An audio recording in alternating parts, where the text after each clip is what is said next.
All right, other methods. So rather than, I guess the other thing, well,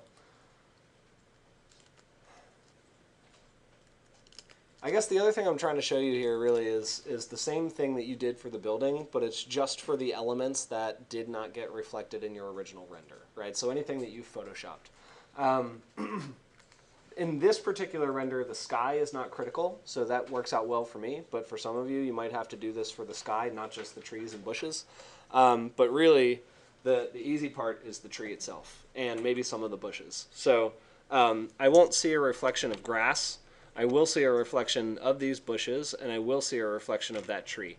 So that's just done, you know, with care, the same way you did it for the other elements. That tree is under foliage, or no, where was that tree? There it is. The only one I didn't name, tree. Okay, so this tree, I'm gonna just kind of select around it. I'll copy, paste, free transform, flip vertical, put it down here. It's that simple. You will need to Photoshop a few things about it, because the curb obviously is facing the opposite direction as my tree, so I won't be able to see it there. Plus, the reflection of the curb, I won't be able to see it in the reflection of the curb on the street. So let's go through editing that first. So let me go down here really close. I'm going to grab this, and that is the top edge of my curb.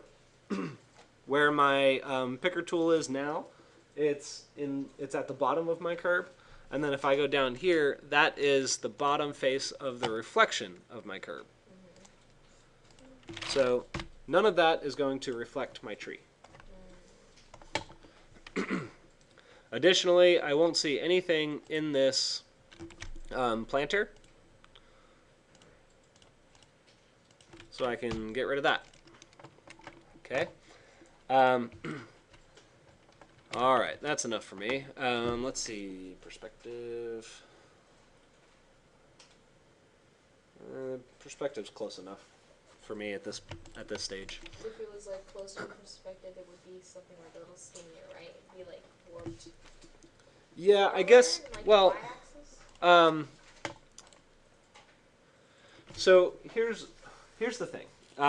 Getting an actual 2-point perspective out of Rhino is very difficult. So the building, you can see, is kind of leaning in toward the top. So the part that's a little bit jarring to the viewer is, like you saw when I flipped the building over, how the reflections, like, see how these reflections go straight down? Well, the reflections there were going like this, right? Like it was going like that. That's jarring to the viewer because it's not physically accurate.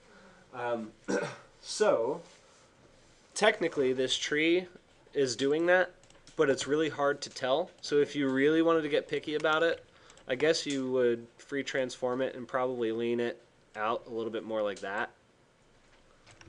In fact, I probably should. Let me go back to here.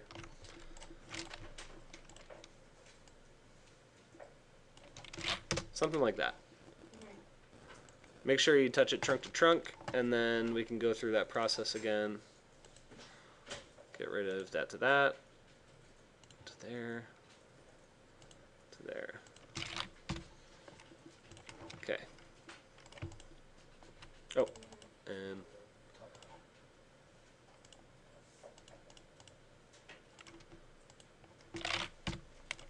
there. Okay. You always want to make sure that the reflection is a little bit less saturated and a little bit more translucent than the original. So I'm going to really quickly just change this to tree reflection.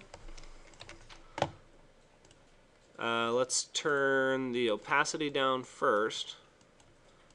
Let's just turn the opacity down a bunch. So I think that does it for the tree. Don't really need to do much more on that. So when it comes to the bushes and stuff, that part is a little bit more difficult.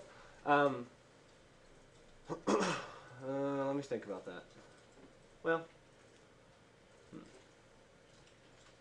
Yeah. Okay. Let's do it this way. I'm going to turn off everything behind the bushes that I'm modeling. Okay, that's very important. Notice how we organized everything into these folders? Well, if I want to very easily turn off a bunch of things, I can just turn off the whole folder. Okay, and then I have some stuff above it that I don't want on. So I go back to this. This is important because when I copy something, that means it's not going to copy anything behind it. Okay, so I can, even though all of these layers, these bushes and grasses are on different layers, I can copy them without taking the backgrounds and the building and stuff like that. So that's key. Anyway, I'm going to copy. Actually, let me grab my polygon picker tool. I use that a lot, by the way, the polygon picker. So I'll copy all of this. And, well, actually, you know what I'm going to do? I'm only going to copy it up to the corner, right here, so that I can get it to stretch appropriately. So I'll show you what I mean. Let's go up there. And go to Edit, Copy Merged. Then we can start turning things back on. I don't want that on yet.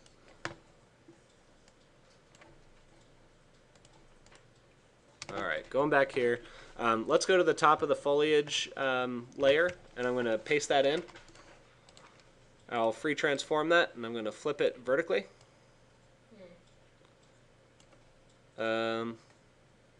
Actually, hang on. Did I want to flip that vertically? Yeah, that was fine. And then just stretch it up. But notice how only a little bit of it really kind of leaks out over the top, so you're not going to see very much of it. So I'm going to get it approximately at the same angle.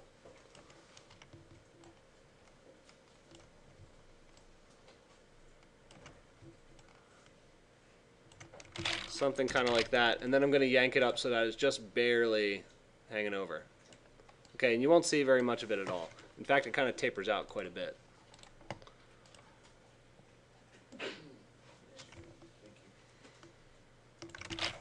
Okay, that's one. And just, you know, to be quick about it, I'm just trying to be really fast with this one.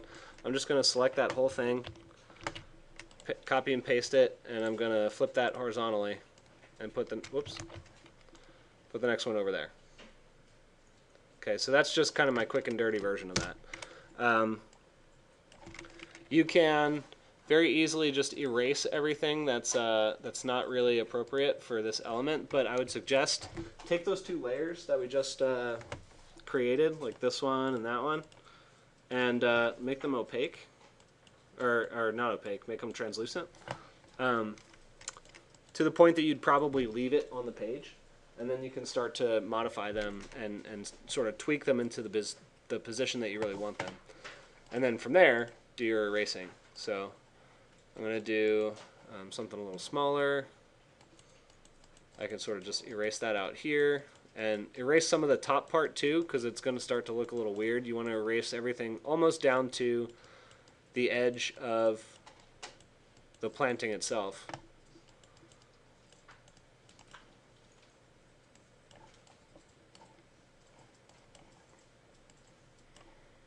Get rid of that. That's weird. Oh, that's the other layer. There we go.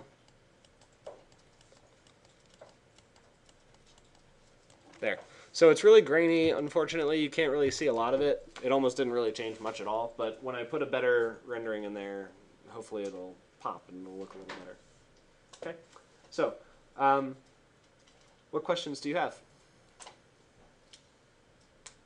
No questions. All right. So at this stage, you've seen variations of like the same 12 or 15 tools used over and over again in different configurations to achieve very different tasks.